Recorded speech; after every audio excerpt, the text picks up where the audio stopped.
Diplômé des plus grandes écoles, ouvertement gay, et pourtant aujourd'hui c'est l'une des figures de proue du Rassemblement national. C'est un profil qui interpelle, c'est clair. Alors aujourd'hui on va décortiquer ensemble l'ascension, assez fulgurante, de Jean-Philippe Tanguy. La question qui se pose, c'est vraiment ça. Comment est-ce qu'un ancien gaulliste pur souche a pu devenir un des piliers du parti de Marine Le Pen? Pour y répondre, on va plonger dans son parcours, ses virages politiques parfois surprenants et bien sûr son rôle actuel. Alors, pour bien comprendre sa trajectoire, voilà comment on va procéder. D'abord, on va voir qui il est vraiment. Ensuite, son parcours initial, aux côtés d'un gaulliste. Puis, le grand virage politique. Son ascension hyper rapide au sein du RN. On s'arrêtera sur son profil, qu'on qualifie souvent d'atypique. Et enfin, on essaiera de voir ce qu'il faut retenir de tout ça. Allez, c'est parti. Première étape, qui est Jean-Philippe Tanguy? On va commencer par les bases, ses origines, sa formation. Alors, il est né en 1986. Et côté formation, on est sur du très lourd. L'ESSEC et Sciences Po Paris. Donc un pur produit de l'élite républicaine. Mais ce qui est intéressant, c'est aussi son profil personnel, qui est d'ailleurs devenu politique. Il est ouvertement homosexuel et se déclare athée. Et ça, ce sont des marqueurs importants qui, on le verra, vont pas mal le distinguer au sein de son parti. Ok, donc avant d'atterrir au Rassemblement national, il faut savoir que sa carrière politique, elle s'est construite complètement ailleurs. Pendant quasiment une décennie, en fait, il a été le bras droit d'une autre grande figure de la droite souverainiste. Et cette figure, c'est Nicolas Dupont-Aignan. Pendant 8 ans, de 2012 à 2020, Tanguy a vraiment été son homme de confiance, son collaborateur principal. Il a gravi les échelons, tête de liste au régional, et il a même joué un rôle central en 2017 dans la négociation de l'alliance entre Dupont-Aignan et Marine Le Pen. C'est un détail qui a son importance pour la suite. Mais voilà, la collaboration ne s'est pas terminée en bons termes. Loin de là, la rupture a été hyper conflictuelle au point de finir devant les prud'hommes pour une histoire de salaires impayés. Bref, une fin de chapitre assez brutale avec le monde gaulliste. Et donc, après cette rupture, que se passe-t-il? En novembre 2020, Jean-Philippe Tanguy fait le grand saut.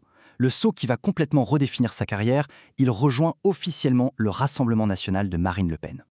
Et là, on parle vraiment d'un virage à 180 degrés. C'est assez spectaculaire, parce qu'il faut se souvenir qu'avant, il critiquait durement le FN. Il parlait de son gaullisme comme d'une simple façade, il jugeait la ligne du parti homophobe. Et puis, changement de discours. Aujourd'hui, il présente Marine Le Pen comme une protectrice, y compris des homosexuels, face à certaines menaces, et il a complètement adopté le principe de préférence nationale. Un grand écart idéologique, c'est le moins qu'on puisse dire. Bon. Une fois ce virage politique assumé et la porte du RN franchie, son ascension, elle n'a pas été progressive. Elle a été carrément fulgurante. Regardez un peu la chronologie, c'est impressionnant. En à peine 2 ans, le temps de le dire, il passe de simple nouveau membre à conseiller régional. Puis, il est propulsé directeur de campagne adjoint pour la présidentielle de Marine Le Pen. Et dans la foulée, il est élu député de la Somme et devient même président délégué du groupe à l'Assemblée. C'est une montée en puissance express. Et cette ascension, elle est validée par les urnes. Sa légitimité électorale est solide. En 2022, il est élu député avec un score très net, près de 55% des voix. Et il confirme en 2024 en étant réélu, cette fois avec un score encore plus large. Ce n'est donc pas juste un poste obtenu en interne. Et à l'Assemblée, il ne fait pas de la figuration. Il s'impose très vite comme un des orateurs les plus en vue, les plus combatifs aussi du groupe RN. Il devient une des voix qui porte, qui façonne l'image publique du parti dans les médias et dans l'hémicycle. Alors, c'est un mot qui revient souvent dans les articles pour le décrire, atypique. C'est intéressant de se demander pourquoi, au juste, on le qualifie comme ça au sein de son propre camp. Son positionnement, il a de quoi détonner. D'un côté, il est très axé sur les questions économiques. Il parle d'alléger les droits de succession, il a même évoqué l'abandon de la retraite à 60 ans. Des thèmes de droite assez classiques. Mais de l'autre, sur les questions de société, il défend le mariage homosexuel et se dit favorable à la constitutionnalisation du droit à l'IVG. Clairement, ça le met un peu à part de l'aile la plus traditionnelle, la plus conservatrice du parti.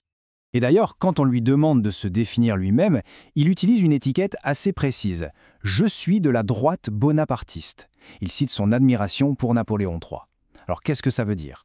En gros, c'est une vision qui met l'accent sur un État fort, un lien direct avec le peuple et qui cherche à dépasser le clivage classique gauche-droite. C'est comme ça qu'il se voit. Bon, après avoir vu tout ça, on peut se poser la question. Au final, qu'est-ce que son ascension nous dit de la politique française aujourd'hui?